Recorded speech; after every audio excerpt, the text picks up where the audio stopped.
Bagaimana cara mendamaikan hati? Oke, begini. Hati ini memang tidak akan pernah damai dengan sendirinya. Hati itu yang namanya kalbu itu memang kesan bahasanya naik turun. Itu kalau seperti kelinting kan barangnya kecil dari metal, gitu kan. Jadi ada rasa di bahasa itu. Kalbu itu seperti kalau kelinting itu kecil, gedebuk itu berat, maka kalb itu naik turun. Sudah itu alamiah sekali. Memang Tuhan buat begitu. Kenapa?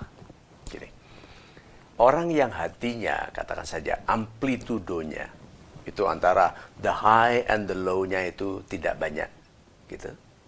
Tidak betul-betul mengenal kegembiraan dan tidak betul-betul mengenal kesedihan. Gitu. Lempeng-lempeng saja. Meskipun tidak ada orang perasaannya hanya lempeng. Pasti bergetar. Oke. Semakin muda, itu amplitudo itu semakin tinggi. Lalu mendewasa, menua, ini lebih stabil. Sehingga orang mencapai kedamaian. Jadi kalau misalnya gini, orang tanya gini, Pak Mario, apakah stres gitu hidupnya? Tidak, gitu kan? Apakah Pak Mario damai? Alhamdulillah, ya. Saya basically peaceful, damai. Nah, caranya mencapai bagaimana? Satu, menua. Menualah, udah nggak ada masalah. Otomatis orang tua itu lebih damai. Kenapa? Nggak maksa ngejar-ngejar. Kenapa? Larinya sudah pelan. Gitu. Nggak maksa naik-naik. Udah nggak kuat. Jadi akhirnya orang tua itu lebih menerima. Ikhlas. Nah hebatnya itu kalau masih muda mengambil kualitas orang tua. Yang ikhlas nggak usah dikejar. Bukan untukku. Gitu. Yang nggak usah diupayakan. Kenapa? Ini capek tidak ada gunanya. Sedangkan aku memerlukan energiku untuk yang lebih penting. Nah, mendamaikan hati. Yang paling penting sebetulnya bukan keadaan damainya, tapi perilaku damainya. Nih, anak muda, betul. Tidak ada anak muda tidak marah kalau dihina. Marah. Tapi wajahnya tidak kelihatan marah. Itu sudah damai. Itu kedamaian yang lebih masuk akal. Lebih penting daripada damai. Gitu, sabar gitu kan. Setiap kali sabar gitu. Kalau lihat iklan kelihatan rambut wanita seperti mantan kekasihnya, sabar gitu, lalu tidak mau lihat apa-apa. Itu bukan itu. Orang hebat itu menghadapi masalah yang membuatnya marah tapi tidak berlaku marah. Itu kan? Orang hebat itu mengalami kesedihan tapi tidak berlaku murahan seperti orang yang sedang bersedih. Nah, langkah pertama adalah menerima bahwa segala sesuatu terjadi atas izin Tuhan. Tidak ada ini sesuatu terjadi yang Tuhan tidak tahu. Nah, memang kita pernah dengar Tuhan kaget gitu kan. Itu nggak ada istilah. Kita manusia bisa kaget karena tidak tahu, tapi Tuhan tahu segala sesuatu. Sehingga kalau kita kecurian, kecopetan, Tuhan tahu tuh sebelumnya. Kok diizinkan? Nah ya itu, gitu kan? Nah anak muda yang tidak menyadari bahwa tidak ada niat Tuhan kecuali kemuliaan bagi kita, memuliakan kita, akan marah, berprasangka buruk. Tetapi kalau dia tahu bahwa semua niat Tuhan adalah untuk kebaikan kita, yang terjadi baik. Kelihatannya kita rugi, kelihatannya kecurian, kelihatannya kecopetan, tapi pasti baik. Damai. Kenapa? Menerima. Indahnya adalah gini, Tuhan ini sedih sekali aku kecopetan.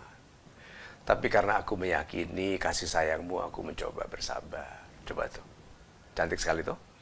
Tuhan ini sakit sekali, aku dikhianati. Tetapi aku tahu ini ada maksudnya. Karena kalau dia baik bagiku, Tuhan pelihara dia tetap dekat sama aku. Karena aku kan kecintaan Tuhan. Oke. Ada yang protes waktu saya sebut bahwa kita ini adalah kekasih Tuhan. Kok bisa yang dicintai Tuhan, kekasih Tuhan itu sedikit? Beberapa orang saja, nanti dulu. Tuhan maha mencintai. Bahkan orang yang membenci Tuhan masih tetap dicintai. Masih diupayakan perubahan. Masih diupayakan ditunggu insafnya. Nah berarti, kalau tidak ada orang bisa menolak kasih sayang Tuhan, dicintai, dikasihi, berarti setiap orang kekasih. Nah, kejadian buruk terjadi pada kekasih Tuhan kok. Itu waktu masih muda sekali itu saya belajar istilah mengkekasihkan diri. Karena menyadari secara logis bahwa saya adalah kekasih Tuhan itu agak sulit. Kenapa? Hidup saya susah. Dilahirkan di keluarga yang kekurangan, badan tidak besar, dibully orang-orang besar, dihina orang-orang kaya. Begitu toh? Kalau aku kekasih Tuhan kok begini. Atau saya gendong adik saya karena nangis melihat anak orang kaya makan es krim. Saya sembunyikan supaya mereka tidak lihat sambil melihat ke matahari, gendong adik saya masih bayi itu menangis. Tuhan kok kami miskin. Tuh. Jadi logisnya sulit waktu itu mengerti bahwa saya kekasih Tuhan.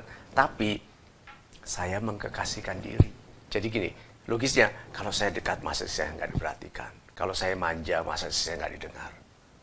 Nah, mendamaikan hati itu berkenaan dengan pengertian-pengertian sederhana seperti itu. Sederhana pengertiannya, tidak sederhana pelaksanaannya. Jadi apapun yang terjadi, terima sebagai bentuk ungkapan kasih sayang Tuhan. Terus berikutnya. Ngeyel, tapi jangan terlalu ngeyel. Upayakan.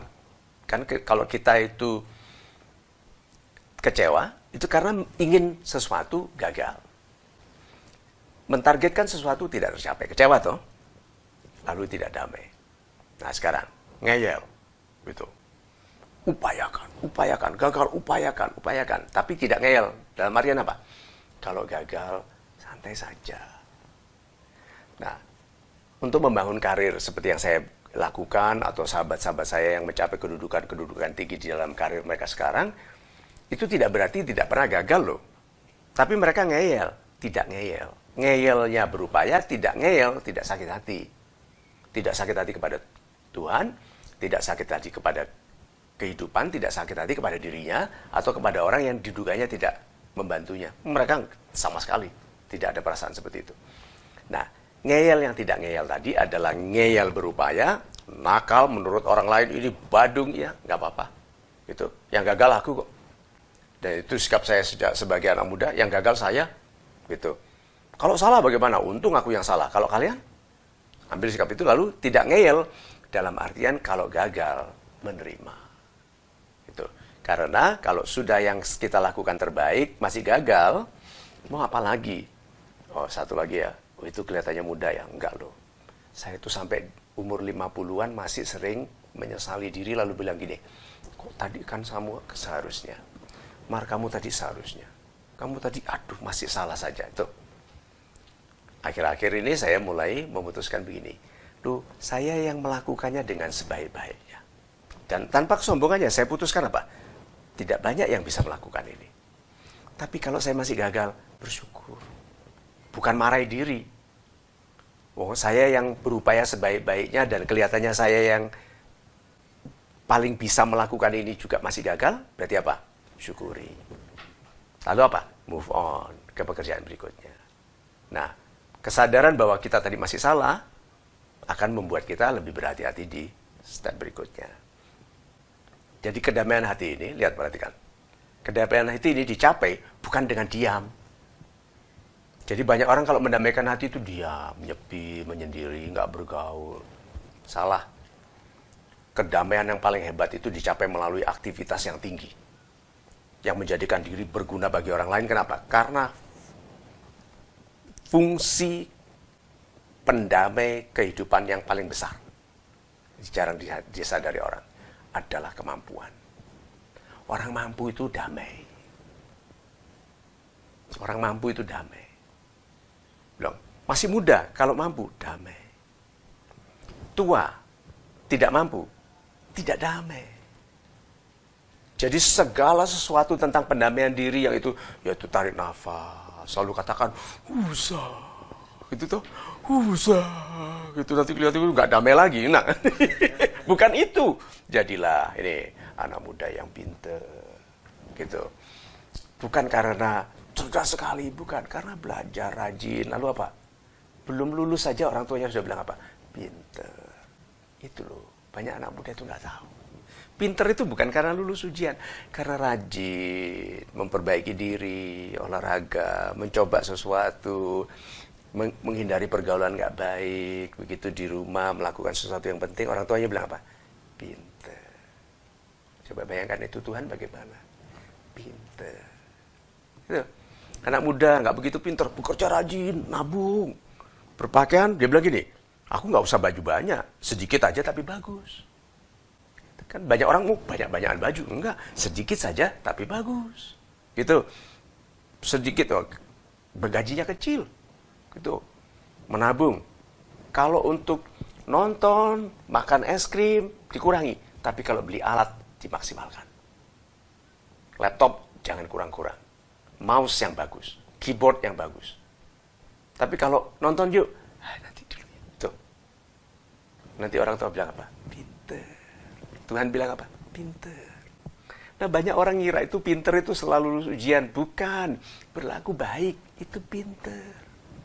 Itu loh yang nanti menjadikan kita mampu. Terus benar-benar pinternya kapan? Anak-anak yang pinter, dipuji orang tua, pinter, guru pinter, teman pinter, tahu-tahu mampu sekali. Kenapa? Kehebatan bantuan dari pinter kecil ini hebat sekali. Tahu-tahu orang mencapai, ini kalimat pentingnya sebagai penutup, orang mencapai ukuran yang lebih besar daripada kehidupannya sendiri. Mampu sekali. Saat itu dia damai.